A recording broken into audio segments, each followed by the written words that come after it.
Grüß Gott.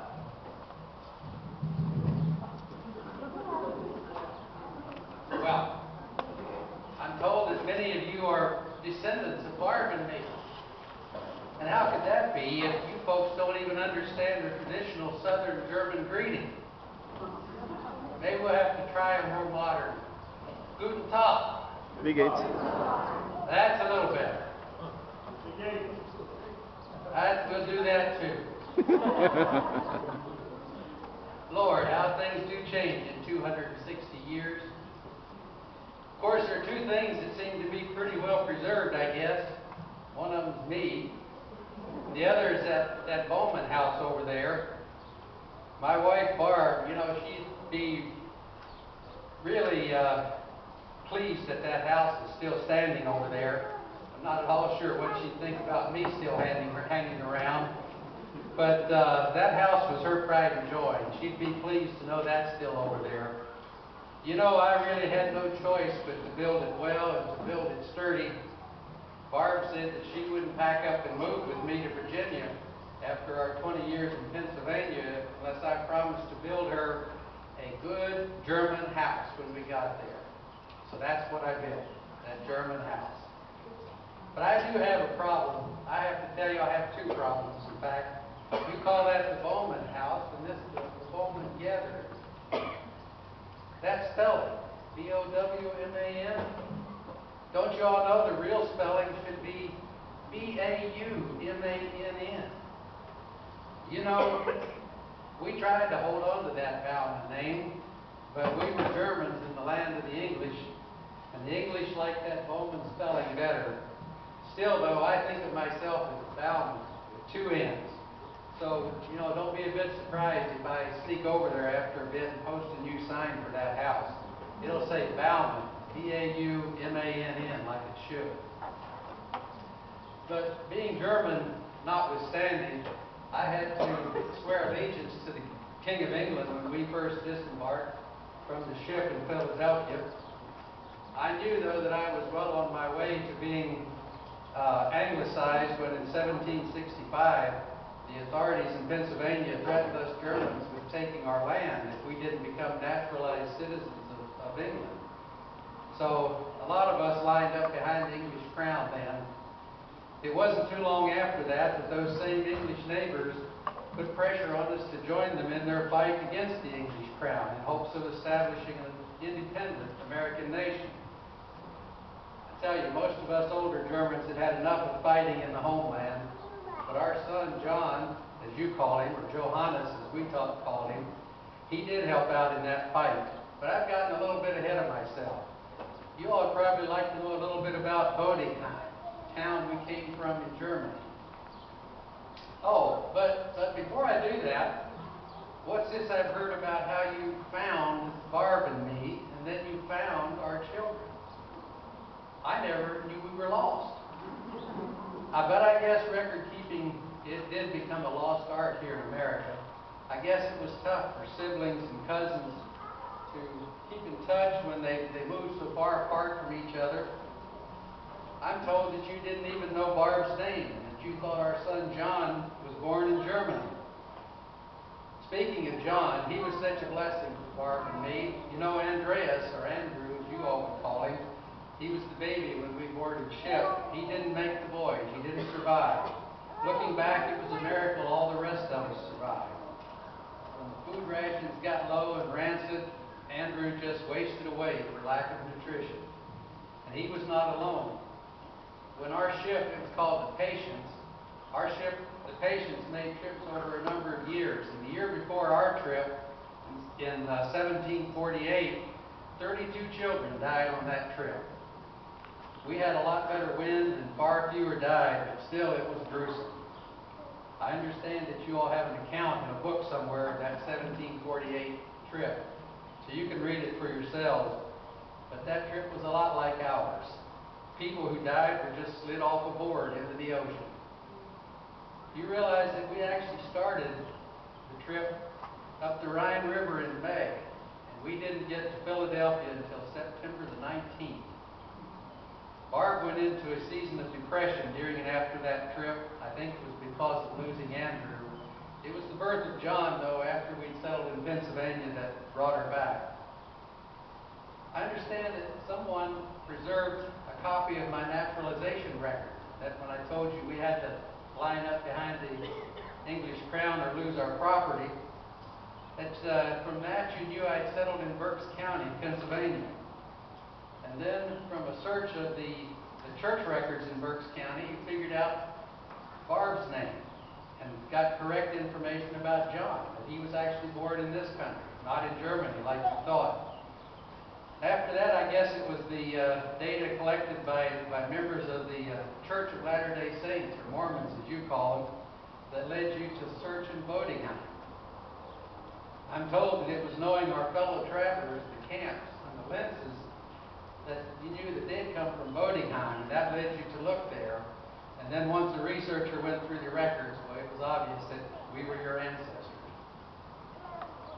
You talk about our German-born children. We never hid the fact we arrived in America with 3 living children: Anna Maria, George II, my namesake, and Elias. So you really shouldn't blame us if our other children and grandchildren didn't keep in touch with each other and lost track. The way I hear it, your finding George II or Elias must have been rather exciting anyway. I don't have a clue what DNA is, but it must be something like cars and airplanes and the internet. But I'm told that samples of saliva taken from males can determine the odds of people being related. And if they are related, well, how closely related? Elias and his descendants, he was the son who was 3 years old when we boarded ship. Elias and his descendants left a considerable paper trail, but no one knew that Barb and I were Elias's parents. Now, one has to wonder how that information failed to get passed along. And John and his descendants also had some good records. So when a direct male descendant of John found a direct male descendant of Elias, the two of them compared DNA results and discovered they were a perfect match. Lo and behold, that presented overwhelming evidence that Elias and John were brothers. And since we were the known parents of John, we also had to be the parents of Elias. You can read more about that story other places. They're a little more complicated, but that's the gist of it.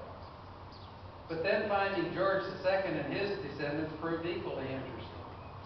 George II had 2 of George II's sons, George III and Nicholas. They'd settled in Shenandoah County, just north of where John and Barb and I live, in Rockingham County. George III and Nicholas both married, and they started families there in Shenandoah County. And then that old Bowman wanderlust found them, and they moved on.